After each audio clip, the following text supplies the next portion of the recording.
اس دنیا میں کوئی ایسی جگہ نہیں جو خانہ کعبہ کی طرح مقدس اور مرکزی حیثیت رکھتی ہو۔ یہ مقام سعودی عرب میں وادی حجاز میں واقع ہے۔ روزانہ ہزاروں افراد 24 گھنٹے خانہ کعبہ کا طواف کرتے ہیں۔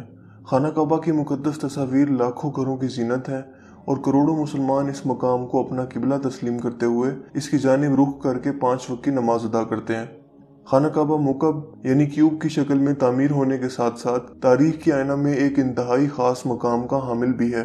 یہاں ہم خانہ کعبہ کے متعلق چند ایسے حقائق پیش کریں گے جن سے بہت کم لوگ واقف ہیں۔ نمبر 1، خانہ کعبہ کئی مرتبہ تعمیر ہو چکا ہے۔ دوستو، خانہ کعبہ جس طرح آج ہمیں نظر آتا ہے یہ ویسا نہیں ہے جو حضرت ابراہیم علیہ السلام اور حضرت اسماعیل علیہ السلام کے دور میں تعمیر ہوا تھا۔ وقت کے ساتھ پیش آنے والی قدرتی آفات اور حادثات کی وجہ سے اس کو دوبارہ تعمیر کرنے کی ضرورت پڑتی رہی ہے۔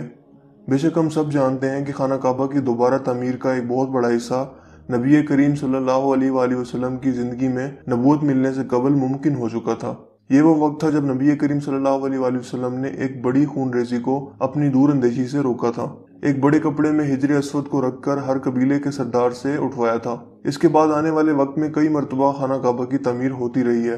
آخر میں خانہ کعبہ کی تفصیل سے آرائش 1996 میں ہوئی تھی، جس کے نتیجے میں بہت سارے پتھروں کو ہٹا دیا گیا تھا اور بنیاد کو مضبوط کر کے نئی چھت ڈالی گئی تھی۔ یہ اب تک کی آخری بڑی تعمیر ہے اور اب خانہ کعبہ کی عمارت کو پہلے سے کہیں زیادہ محفوظ تصور کیا جاتا ہے۔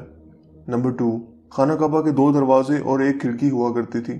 دوستو، دوبارہ تعمیر کیے جانے سے قبل خانہ کعبہ کا ایک دروازہ اندر داخل ہونے کے لیے اور ایک باہر جانے کے لیے استعمال ہوتا تھا۔ ایک زمانہ تک خانہ کعبہ میں ایک کھڑکی ہوا کرتی تھی۔ خانہ کعبہ کی جو شکل آج موجود ہے اس میں صرف دروازہ موجود ہے، لیکن کھڑکی اب ختم ہو چکی ہے۔ نمبر 3، خانہ کعبہ کے مختلف رنگ۔ ہم لوگوں نے خانہ کعبہ کو ہمیشہ کالے رنگ کی کسوہ اور سونے کے دھاگوں میں دیکھنے کی ایسی عادت ہو چکی ہے کہ ہم اس کو کسی اور رنگ میں تصور بھی نہیں کر سکتے۔ یہ روایت عباسد، جن کی گھر کا رنگ کالا تھا، کے دور سے چلی آ رہی ہے، لیکن اس سے قبل خانہ کعبہ مختلف رنگ کے غلاف سے ڈھکا رہتا تھا۔ ان رنگوں میں ہرا، لال اور سفید رنگ شامل ہیں۔ نمبر 4، خانہ کعبہ کی چابیاں ایک خاندان کی تحویل میں ہیں۔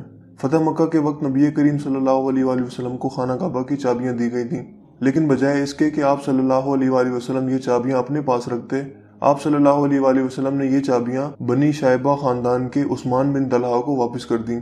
اس وقت سے آج تک وہ ان چابیوں کے روایتی رکھوال ہیں اور نبی کریم صلی اللہ علیہ وآلہ وسلم کے نادر الفاظ کی روشنی میں یہ چابیاں ہمیشہ ان کے پاس ہی محفوظ رہیں گی۔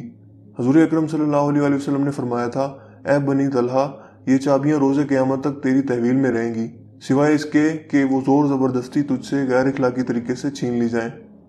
نمبر 5، پہلے خانہ کعبہ عوام کے لیے کھلا رہتا تھا۔ دوستو، پہلے خانہ کعبہ ہفتہ میں 2 مرتبہ عوام کے لیے کھلا ہوتا تھا اور کوئی بھی خانہ کعبہ کے اندر داخل ہو کر عبادت کر سکتا تھا، لیکن موجودہ زمانے میں زائرین کی تعداد زیادہ ہونے کی وجہ سے اور دوسری وجوہات کی بنا پر خانہ کعبہ کو اب سال میں صرف 2 مرتبہ کھولا جاتا ہے اور اس میں صرف اعلیٰ شخصیات اور خاص مہمان ہی داخل ہو سکتے ہیں۔ نمبر 6، خانہ کعبہ کے آس پاس تیراکی کی جا سکتی تھی۔ دوستو، خانہ کعبہ کے وادی کے نچلے حصے میں ہونے کی وجہ سے دیگر مسائل میں سے ایک مسئلہ یہ بھی تھا کہ جب بارش ہوا کرتی تھی تو وادی میں سیلاب آ جایا کرتا تھا۔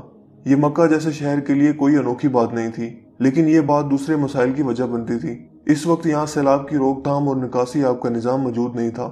بارش کے آخری دنوں میں خانہ کعبہ پانی میں آدھا ڈوبا رہتا تھا، اور یقیناً یہاں پر آپ کے ذہن میں ایک سوال آتا ہوگا کہ کیا اس وجہ سے طواف کعبہ رک گیا تھا؟ ہرگز نہیں، مسلمانوں نے کعبہ کے ارد گرد تیراکی شروع کر دی تھی۔